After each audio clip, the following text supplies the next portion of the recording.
aí a milhão, seja muito bem-vindo então a mais um vídeo aqui do Entrevista Cast.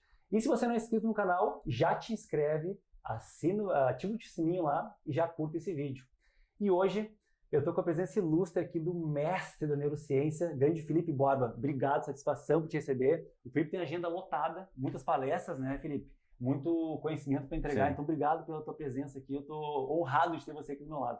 É um prazer poder contribuir. Eu acredito muito que o conhecimento é uma das poucas coisas que na divisão gera multiplicação. E eu lembro de uma frase do Isaac Newton, que ele dizia: o que sabemos é uma gota, o que ignoramos é um oceano. Então temos um oceano de coisas a aprender comparado àquilo que a gente já tem como conhecimento. Top. Então já viu aqui que a mensagem, Felipe, vai ser profunda aqui na nossa entrevista cast. E para começar aqui já, Felipe, eu quero te perguntar, o que te inspirou, Felipe? Primeiro, quem é o Felipe, né? E o que te inspirou aí da área de desenvolvimento humano? O que fez tu entrar nessa questão de ajudar as pessoas a ser pessoas melhores no desenvolvimento humano? Essa é uma excelente pergunta, porque algumas coisas na vida a gente escolhe aquilo. E existem algumas coisas que também nos escolhem. Então imagina um relacionamento quando ele não é correspondido, quando uma pessoa se apaixona por outra pessoa, mas a outra pessoa não se apaixona por ela. Então é aquele amor não correspondido, onde uma pessoa tenta de todas as formas se conectar com a outra pessoa e a outra pessoa tenta de todas as formas fugir daquela situação. E o desenvolvimento do campo da mentalidade, das neurociências, do desenvolvimento humano foi um amor recíproco desde que isso entrou na minha vida, ainda quando nem utilizava nenhuma nomenclatura e nenhum estudo mais profundo. Eu tinha 17 anos quando li o primeiro livro do tema, aquele famoso livro do Joseph Murphy, O Poder do Subconsciente, e lá eu comecei a amplificar e pensar de uma forma diferente e começou essa caminhada na busca pelo conhecimento, pelo crescimento. E quem é o Felipe hoje? Quem é o Felipe Borba hoje? Quando eu tinha 8 anos, eu comecei a trabalhar em uma empresa que produzia anjos de gesso. E aquela empresa, ao longo do dia, eu trabalhava à tarde, eu ficava lá da 1h30 da tarde até as 17 horas. Eu ficava parte da minha tarde trabalhando lá. A minha função era pegar aqueles anjos de gesso que tinha para vender antigamente, isso era 1995, vinha a moldura pronta lá na empresa onde eu trabalhava, eles faziam de gesso, eu pegava uma base de pedra, uma pedra chapada, colocava uma cola e colava o anjo em cima, depois colocava 12 anjos dentro de uma caixa, fechava e escrevia R$12 em cima. Então qualquer criança com 8 anos consegue botar uma cola numa pedra, largar um anjo e botar ali dentro. Agora, o que eu percebo hoje, respondendo quem sou eu, é porque o meu pai, ele trabalhou a vida toda como garçom. E ele trabalhou em um restaurante no Rio Grande do Sul, chamado Italians, que fica na BR-386. Então, nos domingos à tarde, os meus pais nunca tiveram um carro. Então eu pegava um ônibus que passava na frente da casa, dava a volta na cidade, descia no trevo de Soledade e caminhava uns 100 metros até o restaurante Italians. E aí eu ficava lá em alguns domingos à tarde. Em um belo domingo, eu olho, tinha uma prateleira que tinha anjos similares aos quais eu produzia, ajudava a produzir onde eu trabalhava. E eu fui olhar e aqueles anjos custavam R$5, R$6, e lá custava R$1. E coincidentemente, eu ganhava R$1 por tarde trabalhando lá. Então todo final de tarde, eles me pagavam R$1 pela tarde que eu ficava lá em 1995. Então eram R$5 por semana. Na sexta-feira eu ia embora com R$5. Então, quando eu vi aquele anjo sendo vendido a R$5 e eu lembrei que lá custava aquilo me deixou, de certa forma, pensativo. E como nós vivíamos muita dificuldade financeira em casa e eu comecei a ter esse olhar desde muito cedo, a ter que produzir, a trabalhar, a buscar, porque a necessidade fez com que isso acontecesse, eu cheguei na segunda-feira à tarde na empresa que eu trabalhava lá. Para eles era uma brincadeira, ele vinha aqui à tarde nos ajudar, riam de mim. Para mim era um trabalho. E aí eu disse para ele, ao invés de você me dar R$1 por tarde, você me dá um anjo. E aí ele disse, o que você vai fazer com isso? Eu disse, mas eu vou vender. E ele deu risada e topou. E ele me deu um anjo de presente naquela segunda-feira. Eu trabalhei ao longo da semana e eu voltei na sexta-feira embora com 6 anjos. 5 que eu comprei por R$1 cada um, que era o custo, e mais um que ele me deu. E eu fui embora com 6 anjos. No sábado de manhã, eu peguei uma sacola térmica da Parmalat, eu lembro até hoje, botei esses 6 anjos dentro e saí vendendo sábado de manhã por R$5 cada um. Eu voltei próximo do meio-dia, do mesmo sábado, com R$30 e nenhum anjo. Na semana seguinte, eu trabalhei uma semana e voltei embora com 35 anjos, porque eu usei os R$30 e mais os 5 do trabalho da semana e comprei anjo. E depois 2 amigos eu peguei e eles começaram a me ajudar a vender anjos.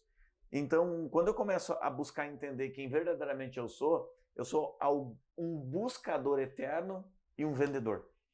Top. Então, uma das coisas que eu mais aprendi na minha vida foi sobre vender. A arte de vender, a arte da narrativa, a arte da comunicação, isso foi uma das coisas que me auxiliou em todas as etapas da vida.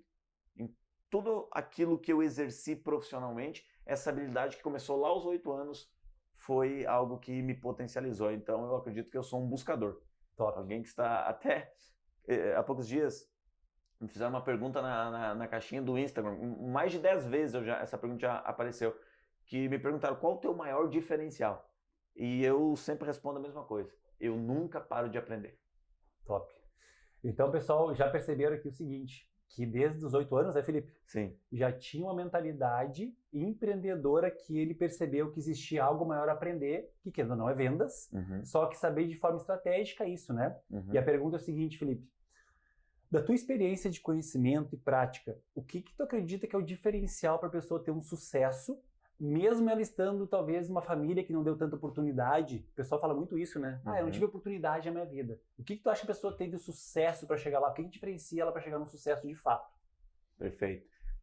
Eu acredito muito, hoje, olhando para a minha trajetória de vida, poder ajudar milhões de pessoas que já participaram de meus treinamentos, principalmente presencial, que é o meu foco maior, eu percebo com muita clareza que eu agradeço pelos meus pais não terem sido os pais que eu queria que eles fossem.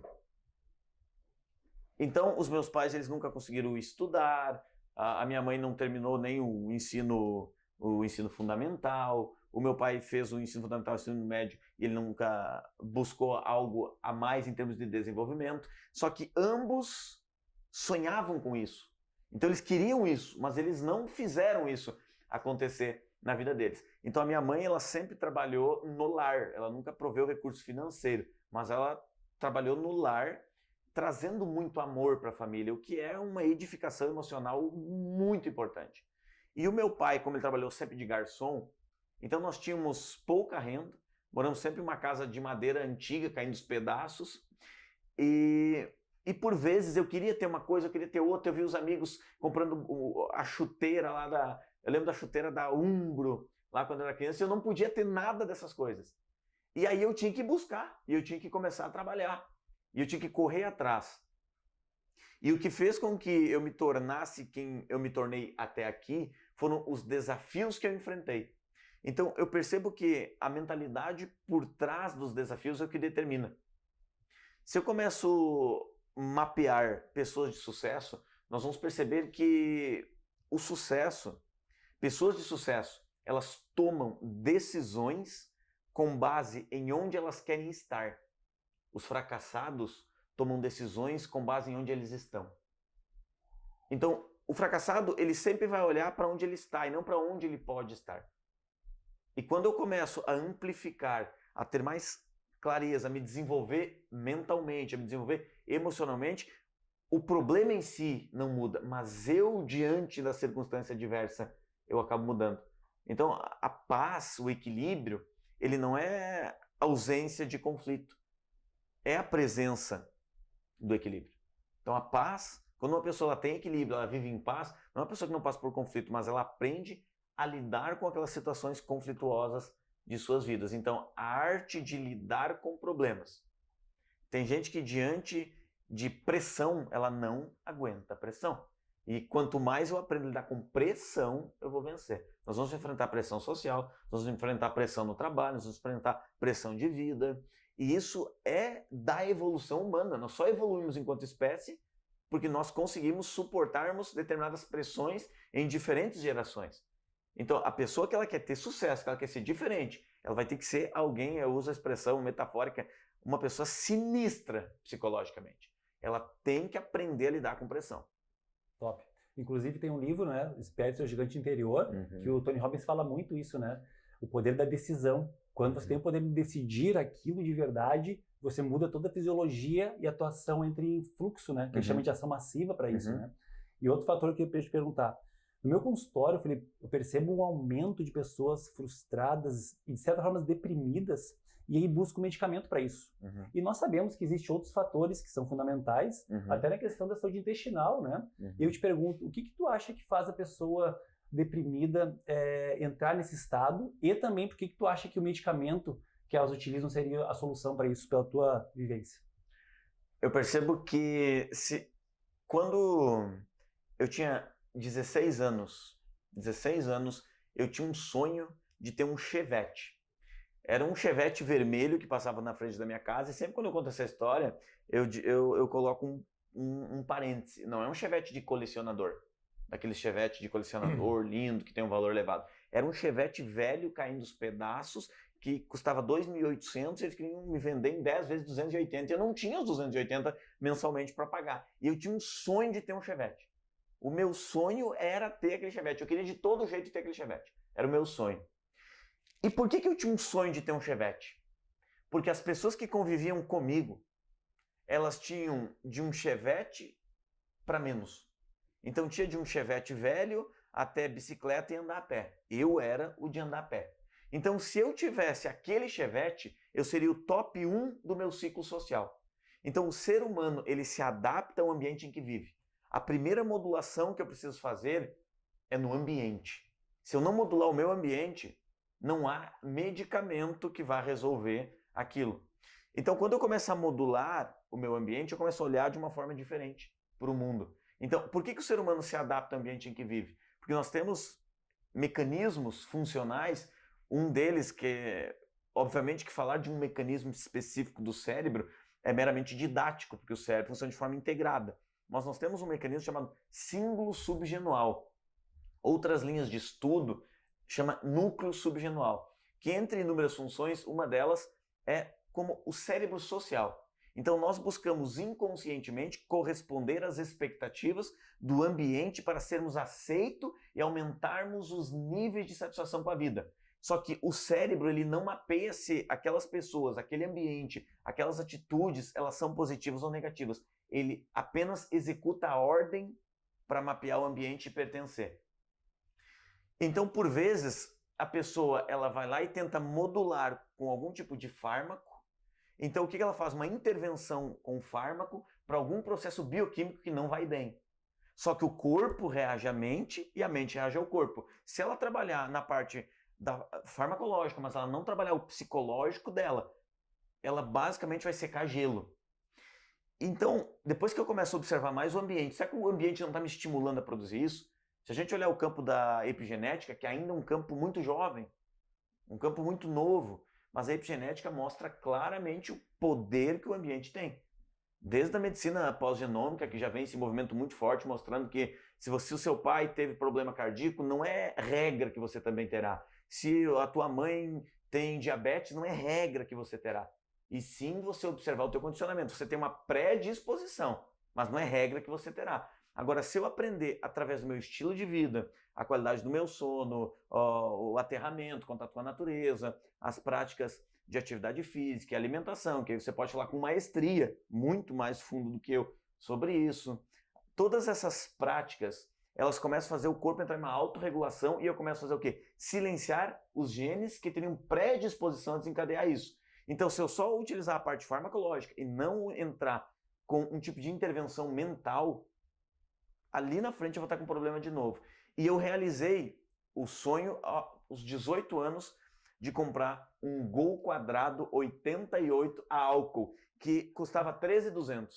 Então eu superei o meu sonho do Chevette. Boa. E eu alcancei um Gol quadrado. O que para mim, para aquele momento, para aquela mentalidade, era a minha dopamina. Dopamina é sobre motivação, dopamina é sobre expectativa, dopamina é sobre futuro. Então aquilo era altamente dopaminérgico para o meu cérebro. Então aquilo era a minha dopamina naquele momento. Hoje a minha dopamina é a lágrima de uma pessoa que tem sua família resgatada quando participa de um treinamento. Hoje a minha dopamina é vendo as empresas duplicando, triplicando o seu faturamento após utilizar técnicas de liderança e neurovendas que eu ensino dentro de um dos meus programas chamado Escola de Sucesso. Hoje a minha dopamina é sobre servir. Então as prioridades mudam. E muito da nossa vida nós vemos verdades transitórias. Naquele momento da minha vida, aquele Chevette, aquele Gol quadrado, era o meu fator dopaminérgico. Hoje não. Então o ser humano ele vive verdades transitórias. Coisas que para aquela pessoa naquele momento faz muito sentido e que talvez 1, 2, 3 anos depois não tem mais sentido. Então, aquela pessoa que ela diz, poxa, eu não consigo mudar, eu não consigo sair desse estado de estagnação, eu não consigo alterar isso, é uma verdade transitória que ela alimentou pela própria psique dela e o ambiente dela estimula ela a se manter daquela forma. Esse Gol quadrado, eu comprei ele e aí tinha era meio que terra onde nós morávamos ao lado da casa de madeira.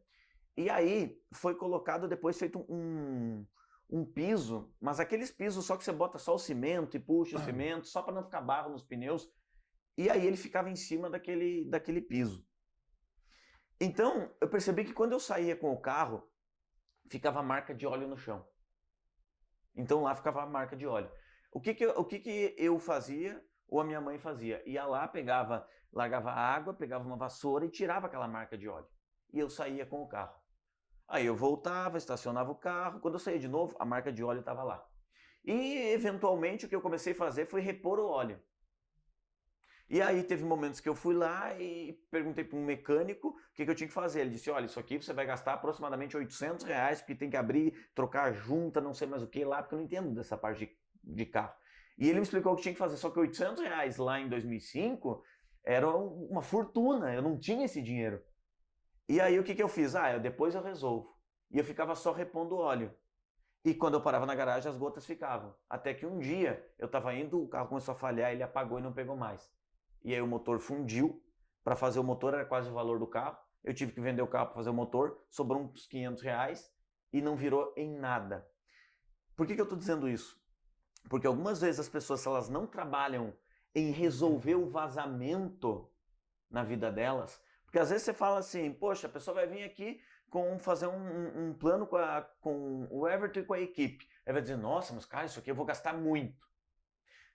E o que ele está fazendo? Ele está só repondo óleo, buscando às vezes o mais barato e que não vai resolver o problema. Então ele está fazendo o quê?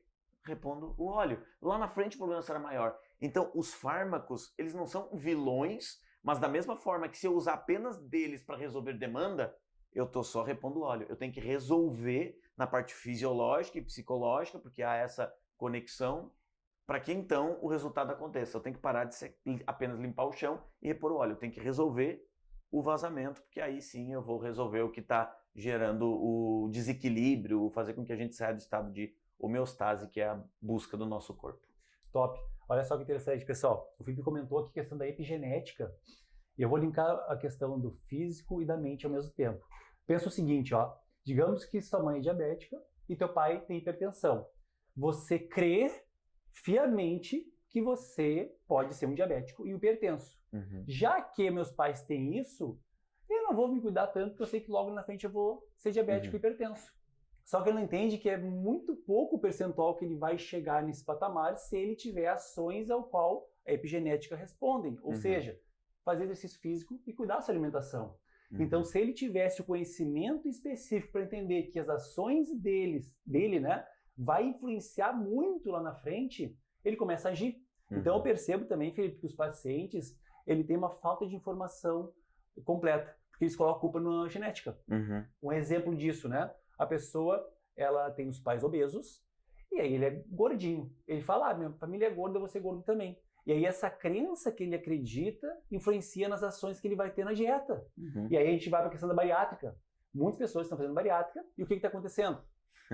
Por que estão voltando a engordar? O Felipe deixou claro aqui, porque não mudou a mente. A pessoa depressiva busca o medicamento. Nós estamos falando que está errado, né? Mas não é só usar o medicamento por usar sem mudar os comportamentos dela, né, Felipe? Sem manutenção psicológica não funciona. Então esse é o fator. A gente alinhando as medicinas, né? aliando a questão mental, emocional, o resultado ele vai ser mais duradouro. Só que a gente está engateando aí nessa informação, né? A gente está começando nesse processo. Então é isso.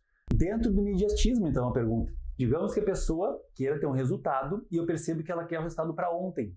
Ela quer o resultado imediato. Como eu trabalho com muitos profissionais, empresários, o que acredito que a pessoa queira um resultado tão rápido, imediato? Porque na nutrição, o pessoal quer consultar comigo e ficar com um físico bom em 2 meses. Como é que funciona a questão mental? A pessoa querer esse resultado imediato. O que faz ela buscar imediatismo e não chegar no resultado por desistência? Isso é muito interessante porque, assim, ó, a nossa evolução enquanto espécie, ela aconteceu por alguns mecanismos relacionados ao imediatismo. Se a gente pegar no campo do entendimento da evolução humana, há 70 mil anos aproximadamente, quando lá na savana africana existiam aproximadamente 5 mil da nossa espécie, e lá eles viveram os movimentos mais hostis e desafiadores, o que eles faziam ao longo de um dia? Eles não conseguiam praticar algum tipo de técnica de gratidão, por exemplo, que aumentasse os níveis de serotonina para que a pessoa tivesse níveis melhores de bem-estar e satisfação. O que a maior parte do tempo acontecia é que eles estavam muito em estado de luta ou fuga. Luta ou fuga. Esse estado de luta ou fuga, quando eu vivo em alto índice de estresse, o estresse é um vilão? Não. O estresse é nosso aliado quando em equilíbrio. Agora, quando ele ultrapassa o linear natural, ele torna-se altamente corrosivo. Então, em alguns momentos, os nossos ancestrais, por conta dos predadores, eles viviam o tempo todo em estado de alerta. Esse estado de alerta aumentava a liberação de adrenalina, de adenocrono, que é a oxidação da adrenalina, cortisol, sinalizava a amígdala, que é um bulbo de 2,5 centímetros, que tem relação com esse estado de luta ou fuga. E isso acabava deixando essa pessoa em estado de alerta. Quando nós estamos nesses estados de alerta, muito estresse, muito imediatismo, querendo tudo para ontem, o cérebro vai buscar uma fuga, porque o papel principal dele é a economia de energia. E esse estado de estresse exacerbado causa uma coisa chamada telomerase, que é o encurtamento dos telômeros, que são as pontas dos nossos cromossomos, e aí isso acaba acarretando em fadiga mental, envelhecimento precoce e uma série de doenças relacionadas ao processo psicológico que impacta o corpo físico. Toda doença, ele também tem uma raiz emocional. Então a primeira coisa que a pessoa que está sempre no imediatismo, querendo para onde faz, é ela viver altos níveis de estresse. Então ela já está danificando o corpo. Os nossos ancestrais, se tivesse, por exemplo, uma árvore aqui, uma árvore balançasse ao lado, nós aqui conversando, a árvore balançasse aqui, nós continuávamos conversando normalmente. Os nossos ancestrais, se uma árvore balançasse, eles já automaticamente entravam em luta ou fuga, porque poderia ser um predador. Então o imediatismo, ele se fez presente na evolução da nossa espécie. Na parte reptiliana, o imediatismo é instalado em todo ser humano. Toda pessoa de alta performance, se você for observar alta performance, você vai perceber que 40% da performance de uma pessoa tem relação com a qualidade do sono, 40% tem relação com a resposta fisiológica, que é o que o corpo dela está sinalizando para ser produzido bioquimicamente, e 20% tem relação com a qualidade técnica do que ela faz profissionalmente, tem relação com organização, com produtividade. A pessoa que vive esses altos níveis de imediatismo, ela não consegue estar no tempo presente. E tudo que existe é o agora. Eu não posso ser feliz amanhã, depois. Tudo que existe é o agora. Então, por pensar por vezes de forma muito ansiosa no futuro, a pessoa ela não consegue se concentrar no tempo presente, não consegue se concentrar no agora, só que ela também não vai fazer no agora o que ela tem que fazer para chegar no resultado lá na frente. Então ela fica num looping infinito de insatisfação com a vida. Esse looping infinito vai gerar nela um estado de anedonia. Anedonia é a perda da capacidade de sentir prazer. Então a pessoa ela perde a capacidade de sentir prazer com a vida, com o trabalho, em pouco tempo ela acaba pensando que ela não fez nada. E se eu tenho uma sensação que eu estou improdutivo e que eu não fiz nada, o que eu quero? Resolver tudo logo. E elas buscam por fórmulas mágicas e elas não existem. Então, quando um predador vinha na nossa direção, imediatamente nós precisávamos subir em uma árvore, entrar em uma caverna. Se passasse uma caça, nós precisávamos correr atrás. Então o imediatismo ele fez parte disso. E o que eu preciso hoje? Modular o meu comportamento, isso chama-se autodomínio, para que eu entenda quais são as coisas que eu tenho que priorizar? Prioridade. Se eu tenho prioridade, eu cumpro com as prioridades, incluindo-me nas prioridades do dia, o que eu começo a fazer? Uma autorregulação a ponto de eu conseguir resolver as demandas do dia sem que eu viva no imediatismo. Alguns momentos, a pessoa, quando ela chega à noite e deita para dormir, quando o corpo dela deveria estar produzindo determinadas substâncias químicas que induziriam o sono profundo, os 5 ciclos dos estágios para chegar no sono REM, passar por todos esses estágios, o que ela está fazendo? Ela deita na cama e começa a pensar, não, porque hoje não resolvi isso, porque hoje não resolvi aquilo, porque hoje não resolvi outra coisa. E isso, ao invés de liberar os componentes bioquímicos que ele precisava liberar para a qualidade do sono, ele começa a aumentar os níveis de cortisol, que é o hormônio do estresse, que é muito importante o cortisol. O estresse é muito importante quando nivelado e na hora certa. Então, quando eu começo a pensar muito em coisas que eu não resolvi ao longo do dia, eu acabo... O cortisol ele funciona também como um neurotrófico, ou seja, ele auxilia no processo de tomar decisão, no pensamento. Então, o que o meu corpo, o que a minha mente entende? Poxa, se eu estou pensando isso, eu tenho alguma coisa para resolver. Então, eu tenho que mandar mais neurotrófico, eu preciso produzir mais cortisol. E ela acaba fazendo um processo de hipercortisolemia. E aí não consegue induzir a qualidade do sono.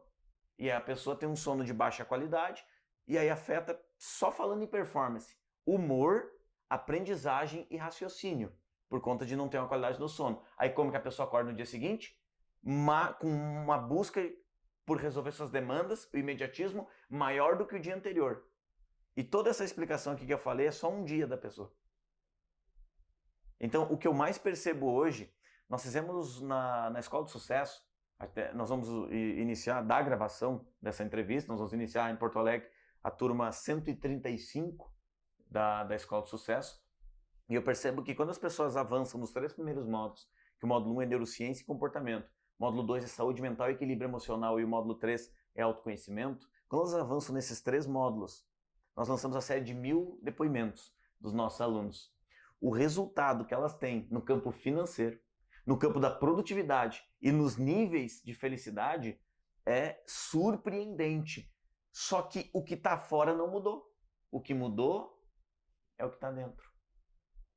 Então, se eu não aprender a regular o que está dentro, eu não vou regular a minha vida. Eu gosto muito daquela metáfora do Buda de Ouro da Tailândia, que quando eles souberam que os ladrões iriam passar por lá, eles cobriram com muita lama o Buda de Ouro. Quando os ladrões chegaram lá, levaram poucas coisas, não encontraram o Buda de Ouro, que pesava toneladas de ouro maciço, e aquilo ficou lá, coberto. Passaram-se muito tempo e um dia eles ficaram pensando, poxa, mas como é que se criou isso aqui? Não tem componente para se criar isso aqui. E aos poucos foram mexendo, foi indo, como dizer, a lama, eles viram reluzir o ouro. E eles começaram a cavar e encontrar aquele grande Buda de ouro. Muitas vezes a nossa vida é assim. Nós somos uma preciosidade do Criador, de Deus. Só que às vezes a gente está tão coberto de problemas emocionais, lixo social, medo, insegurança, traumas, experiências negativas da infância, que tudo isso nos cobriu só que dentro de nós tem um ouro. Então, aos poucos, eu preciso começar a fazer o quê? Tirar toda essa lama, porque aí o equilíbrio e o resultado aparece. Top. Então, pessoal, olha quanta informação, quanta qualidade que você precisa colocar. Sono, estar tempo presente, né? A gente fala de mindfulness, né? Essas técnicas. Uhum. E eu quero te fazer uma pergunta. Quando você acorda hoje de manhã, você acorda com energia ou acorda cansado, apertando soneca várias vezes? E pensando nisso, né? A 3X desenvolveu uma fórmula para você utilizar de manhã um shot matinal para você acordar com mais disposição. E além disso, não é só tomar um suplemento que vai te potencializar, é você criar hábitos que eu chamo de hora de ouro. Você fazer meditação, mentalização, você começar a ser grato àquilo, você ter a primeira hora do seu dia realmente seja incrível, o seu dia todo ser incrível. Se você quer saber mais sobre isso, depois clica no link ali, assista ao vídeo e perceba que a sua primeira hora do dia pode modificar todo o seu dia. E aí para ti, Felipe, é importante essa primeira hora do dia? Como é que funciona isso aí? É realmente relevante para o dia da pessoa? Com toda certeza. A hora 1 da vida da pessoa é o que regula todo o funcionamento dela. Fala-se muito atualmente de higiene do sono, qualidade do sono. É óbvio, como eu estudei o campo das neurociências, aprendi muito sobre isso, me aprofundei muito em qualidade do sono, e no molde de saúde mental a gente fala e passa inúmeras orientações sobre a modulação do sono. Acontece que a maior parte das pessoas ela observa a modulação do sono quando ela deita para dormir. Só que a modulação do sono ela começa quando você acorda. A exposição de ao menos 7 minutos à luz natural vai estimular o núcleo supraquiasmático e vai já começar uma regulação do teu ciclo circadiano para que então o teu cérebro entenda o momento de começar a liberar os processos bioquímicos corretamente ao longo do dia e também próximo do horário do sono. Quando a pessoa ela acorda, ela tem um compromisso, vamos dizer que 7 horas da manhã, e ela leva 30 minutos para chegar nesse compromisso. Então ela tem que sair de casa às 6h30. Tem gente que levanta às 6h15, levanta, bota a roupa, lava o rosto, toma alguma coisa qualquer, quando não ainda come algum derivado de farinha já na primeira... O primeiro alimento que a gente coloca no nosso corpo regula muito do que ele vai pedir ao longo do dia. O primeiro pensamento que a gente enfatiza regula muito do que a gente vai construir. A primeira emoção desencadeada, isso chama emotologia. Uma emoção desencadeia outra emoção de similar frequência. Então, a primeira hora do dia ela deveria ser sagrada. Não pode ser eu levanto correndo e vou para o meu compromisso. A minha primeira hora do dia, eu não existo do ponto de vista externo. Então eu faço práticas, eu sou cristão, então eu tenho uma prática de oração, eu tenho prática de gratidão, eu ajoelho e oro todos os dias, eu faço meditação todos os dias, eu programo as principais atividades do meu dia ao longo do dia e eu vou preparar um shot. E quando eu vou preparar um shot que é rico em processos relacionados a anti-inflamatórios, performance mental, regulação intestinal, eu preparo isso tudo em uma bancada que eu tenho que é de frente para uma janela que tem muita luz. Então eu começo a regular isso tudo. Depois eu faço 10 minutos de atividades de intensidade, ali com polichinelo, burpee, uns outros exercícios. E aí eu tomo um banho. Eu levo 1 hora para eu existir. A primeira hora, ela é minha. Para meditar, para orar, para cuidar da minha saúde mental, para cuidar da minha saúde física, para entrar em um estado de liberar os determinados hormônios e neurotransmissores necessários para eu ter um dia de performance. E aí as coisas começam a acontecer. Se eu vivo uma vida sem algumas práticas na primeira hora do dia, eu basicamente desconfiguro tudo que acontece ao longo do dia. Então, às vezes é comum as pessoas dizerem assim: Felipe, o que você faz quando tudo no seu dia dá errado? E eu fico pensando, como assim tudo no meu dia deu errado?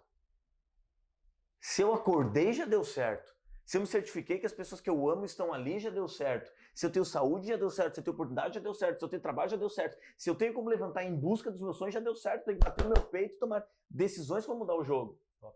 Eu lembro de uma série que indicaram uma vez e eu assisti o primeiro episódio da série e eu não gostei muito. Eu assisti o segundo episódio da série, eu não gostei muito. É uma série chamada The Chosen, O Escolhido. E eu, cara, não conectei muito com a série. E aí, outra vez, eu conversando com ele, disse, cara, que série legal. E tu, mas sabe que eu assisti a série e não gostei muito? E ele, cara, como que não? Ele disse, mas vou insistir. Assisti de novo o primeiro, assisti o segundo, assisti o terceiro. A partir do 4º episódio, eu comecei a me conectar com aquela série e depois eu devorei ela. E dentro do que eu gosto de acompanhar e assistir, porque eu sou muito eclético, eu gosto desde The Chosen até La Casa de Papel. Então, eu basicamente fiquei fascinado na série. La Casa de Papel aconteceu a mesma coisa. Eu assisti os primeiros episódios e a Jordana, que é a minha noiva, ela insistia, cara, é muito legal, amor, assistir aqui comigo e tal. Cara, mas não gostei, assisti 1, 2, 3, então não gostei. Depois eu resolvi insistir.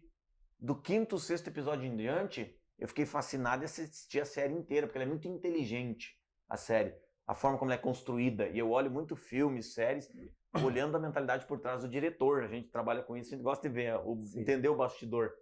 E aí eu percebo que algumas vezes na vida, as pessoas começam a pensar que na vida dela tá tudo errado, que o dia tá tudo errado, só que não é um dia ruim, não é uma vida ruim, é um episódio ruim.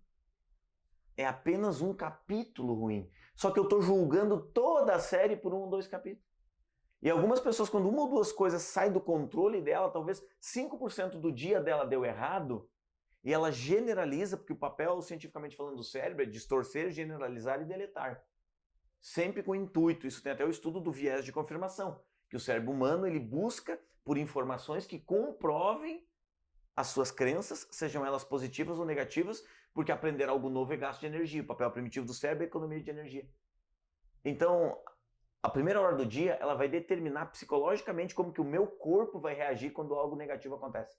Então, se a pessoa já começa o dia dela de forma negativa, seja psicologicamente ou fisiologicamente, ela vai ter um dia que ela vai acreditar que foi um dia ruim.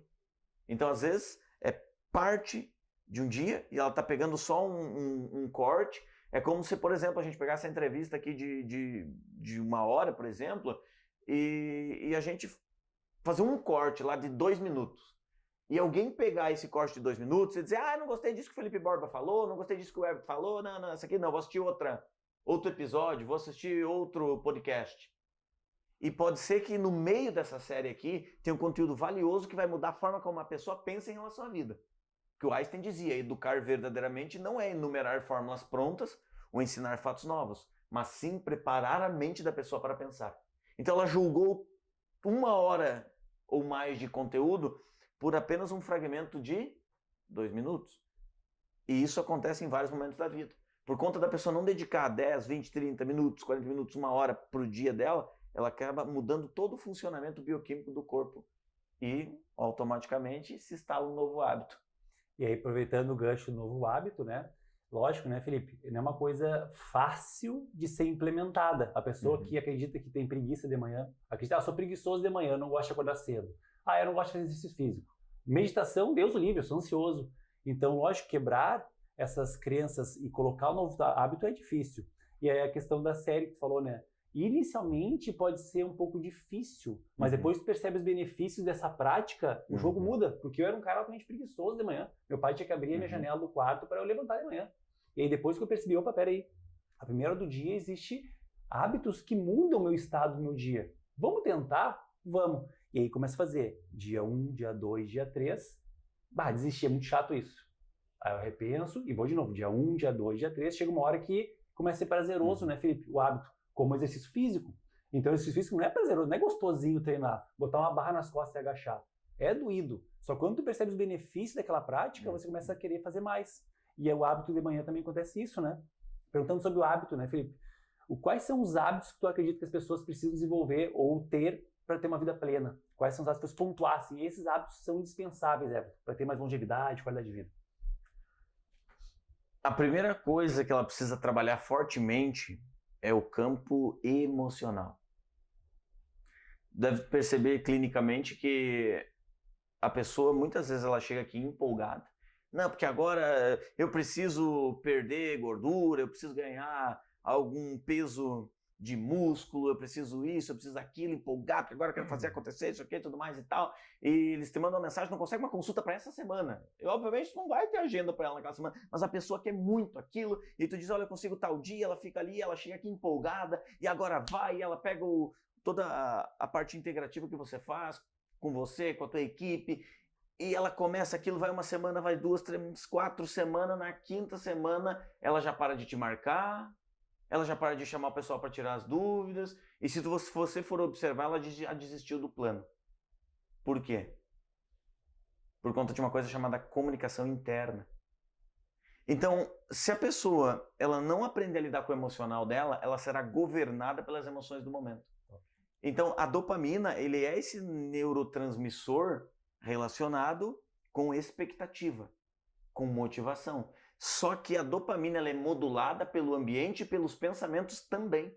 Ao longo de um dia, obviamente, nós temos os disparos, que a gente chama dentro das neurociências de disparo tônico de dopamina. Então, a dopamina, tonicamente, ela é liberada naturalmente. Quando algo nos chama atenção, quando há uma expectativa positiva, quando há uma percepção de uma recompensa futura, há um disparo fásico de dopamina. E aí aquilo capta a minha atenção. Então, agora eu quero fazer isso.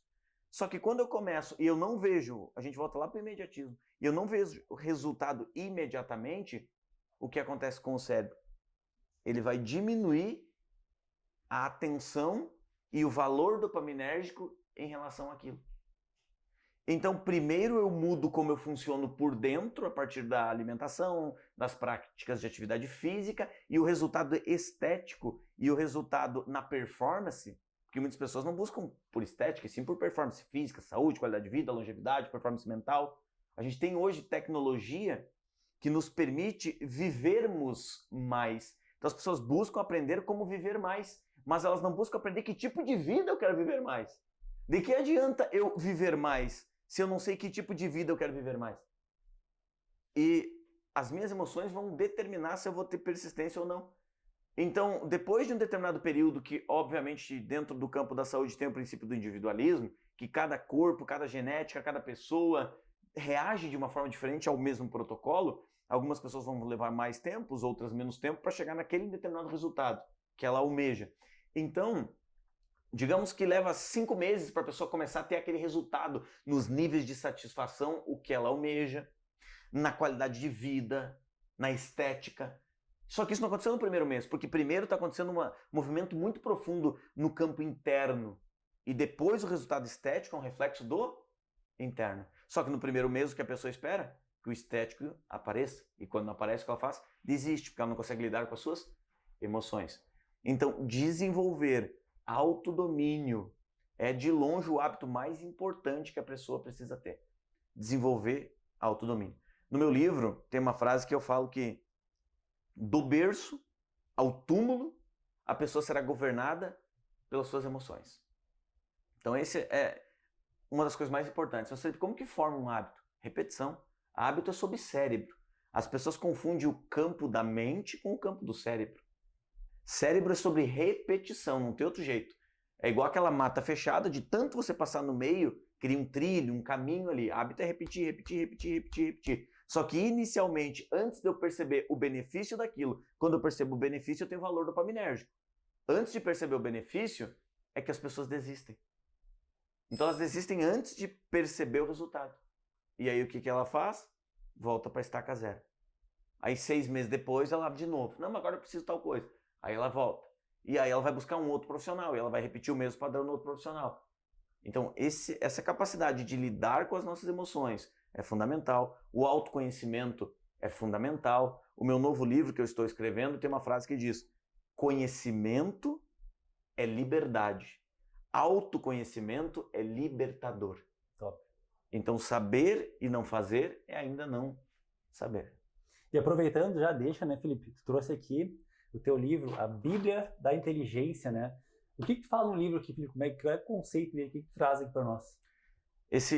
O livro A Bíblia da Inteligência, na essência da palavra Bíblia, ela significa livro. Então, a Bíblia da Inteligência é o mesmo que o livro da inteligência. A Bíblia Sagrada é o mesmo que o livro sagrado. Então, a expressão Bíblia é sobre a expressão livre, não sobre o sagrada. Perfeito.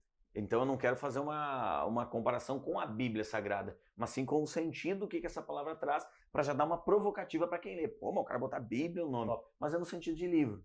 Então, dentro do livro, ele tem 364 páginas, onde eu associo um conteúdo científico em uma linguagem muito simples e prática. São técnicas e uma estrutura de pensar que eu desenvolvi dentro desse livro, que envolve 4 inteligências. São 4 módulos no livro. As 4 inteligências são inteligência emocional, inteligência social, inteligência intelectual e inteligência profissional. Porque se a pessoa, em uma dessas 4 inteligências, ela estiver pecando, ela não vai conseguir alcançar a plenitude dentro do que ela almeja. E esse livro, ele foi o primeiro livro do mundo desenvolvido de uma forma que ele pode ser lido em 2 horas. E aí as pessoas pensam, Felipe, como que eu vou ler um livro de 364 páginas em 2 horas? Porque todo o conteúdo, ele é interligado. Aqui diz uma grande ideia do autor. Ele foi desenvolvido para 3 tipos de leitores. O leitor iniciante, o leitor intermediário e o leitor avançado. Por que eu desenvolvi ele para 3 tipos de leitor? Porque eu, até o início da minha fase adulta, não gostava de ler. Só que o que eu percebi é que ler não é só sobre conhecimento, mas é sobre desenvolvimento neurocognitivo. A leitura estimula muitos processos mentais que aumentam a nossa capacidade de lidarmos com desafios da nossa vida. E eu percebi que não é que eu não gostava de ler, eu não gostava da leitura. Quando eu encontrei leituras que agregava, eu devorava os livros. E aí o que eu fiz? Todo o conteúdo, eu levei 6 meses desenvolvendo só isso no livro. Esse aqui não é aquele livro que alguém escreveu por mim, que eu narro uns áudios e alguém escreve por mim. Isso foi um livro desenvolvido inteiramente com profundidade. E aí ele é todo ligado, não sei, acredito na imagem ali, não vai dar para perceber, mas aqui no fundo tem umas tarjas com fundo laranja. E tem várias tarjas assim, com fundo laranja, e tem frases âncoras, como essa aqui. Por exemplo, essa frase aqui diz: saber é bom, saber muito é excelente, saber tudo é impossível, aprender constantemente é imprescindível. Que é uma frase do livro. Então todo o livro ele foi conectado. Então se a pessoa lê só o que tem com o fundo laranja aqui, ela vai entender todo o livro. E leva aproximadamente 2 horas a 2 horas e 20 minutos. A gente fez esse teste com algumas pessoas. Leva de 2 horas a 2 horas e 20 minutos para entender e ler todo o livro só conectando os pontos. Se é um leitor iniciante. Só que ele vai gostar do conteúdo e aí ele vai querer ler inteiro. Top. O leitor intermediário tem outro tipo de leitura que eu explico aqui dentro. E aí o leitor avançado lê da forma que ele achar melhor. Top. E onde é que pode encontrar o teu livro, Felipe? Algumas livrarias e também na Amazon. Eu digo para as pessoas buscar na Amazon porque ela vai lá no meu Instagram, @FelipeBarbaOficial, clica no link da biografia e já vai ter lá, adquira aqui meu novo livro na Amazon. Ele clica ali, compra na Amazon e recebe na sua casa. Mas onde a gente vende fortemente os livros também, eu faço palestras semanalmente e treinamentos em company para empresas. A gente trabalha muito forte o livro dentro das empresas, muitos empresários compram o livro para levar para sua equipe, e nesses treinamentos também, e nos meus eventos, Escola de Sucesso, eu tenho o The Big Voice, onde eu ensino comunicação e oratória, eu tenho Empresas Disruptivas, que é um programa focado para empresários, e a Escola de Sucesso, que é para alta performance, saúde mental e liderança. Então, dentro desses eventos, dentro dessas palestras, o livro ele gira fortemente. Top. Bom, pessoal, a gente está chegando ao final aqui de mais uma Entrevista Cast. E se você não se inscreveu no canal, se inscreve no canal, ativa o sininho aí e compartilha com mais pessoas. Mas antes, Felipe, é o seguinte, a pergunta final aqui para nós. Que mensagem tu vai deixar para a pessoa que está em casa querendo mudar? Ela quer, mas ela não sabe por onde começar. Se fosse colocar assim um passo a passo, o que tu falaria para essa pessoa que está em casa querendo mudar, mas ela não sabe por onde começa? A primeira coisa para que uma mudança verdadeiramente aconteça na nossa vida, eu chamo de 2 P's. Persistência e paciência. Se eu não tenho persistência e paciência, o meu cérebro, por ter esse intuito de economia de energia, ele vai buscar facilmente uma forma de fugir daquilo. Então, se eu tenho persistência e paciência, eu mudo o jogo. Eu chamo isso de o poder do pouco. O pouco diariamente. Por que persistência e paciência? Porque algumas vezes a gente não está percebendo o resultado daquilo que a gente está fazendo. Só que lá na frente o resultado vai acontecer. E dentro desse entendimento, dentro desse contexto de persistência e paciência, quando eu comecei em 2014, eu comecei a trabalhar no campo do desenvolvimento pessoal, trabalhei 8 anos no ramo de telecomunicação antes disso, e paralelo a isso eu estudava neurociências e comportamento, é mais de uma década estudando isso. Quando eu iniciei em 2014, 3 de setembro de 2014, a primeira turma do treinamento Escola do Sucesso, que nós já estamos hoje na turma 135, talvez essa pessoa está vendo em outro momento, a gente já passou desse número. Mas quando eu iniciei em 2014, nada de expressivo acontecia. E passou 2014, veio 2015, nada de expressivo acontecia. E veio janeiro de 2015 e nada de expressivo acontecia. E veio fevereiro e nada de expressivo acontecia. E veio março, abril, maio, junho, julho, agosto, setembro, outubro, novembro, dezembro de 2015 e nada de expressivo acontecia. E veio 2016. Janeiro, fevereiro, março, abril, maio, junho, julho, agosto, setembro, outubro, novembro, dezembro e nada de expressivo acontecia. E eu continuava ali, fazendo o que tinha que ser feito. E veio 2017. Janeiro, fevereiro, março, abril, maio, junho, julho, agosto, setembro, outubro, novembro, dezembro, nada de expressivo acontecia. E veio 2018 e eu continuava ali. Janeiro, fevereiro, março, abril, maio, junho, julho, agosto, setembro, outubro, novembro, dezembro, nada de expressivo acontecia. E eu continuava ali. 2019, entre eventos em empresas, palestras em eventos e os meus treinamentos que eu ministro quase que diariamente, 2019 eu fiz 368 eventos de 365 dias do ano e é ali que a minha carreira alavancou. Então, persistência e paciência, entender o tempo do plantio e da colheita. Provavelmente já ouviu a frase que diz: você colhe aquilo que você planta. Eu acredito que você colhe aquilo que você cultiva. Porque algumas vezes a gente planta o início de um projeto, mas não fica cultivando, logo esse projeto morre. Sensacional, Felipe. Obrigado demais pela tua presença aqui, viu? Prazer. Demais, aprendi demais aqui com esse Entrevista Cast. E, cara, que Deus te ilumine, também sou cristão, Deus te ilumine, cada vez mais tu possa ajudar as pessoas a serem pessoas melhores, porque eu tenho certeza, quando tu faz com propósito, que é o que tu faz, a gente consegue amplificar o nosso conhecimento, a nossa voz e ajudar as pessoas a serem pessoas melhores, porque a tua missão é servir ao próximo, né? Exatamente. Então é isso, pessoal. Muito obrigado. E se liguem que vai ter mais entrevista Cash. Eu quero que você coloque nos comentários aqui quem é o próximo profissional que eu trago aqui também. E se mantenham sempre a milhão, igual uma máquina de energia. Valeu e até o próximo vídeo.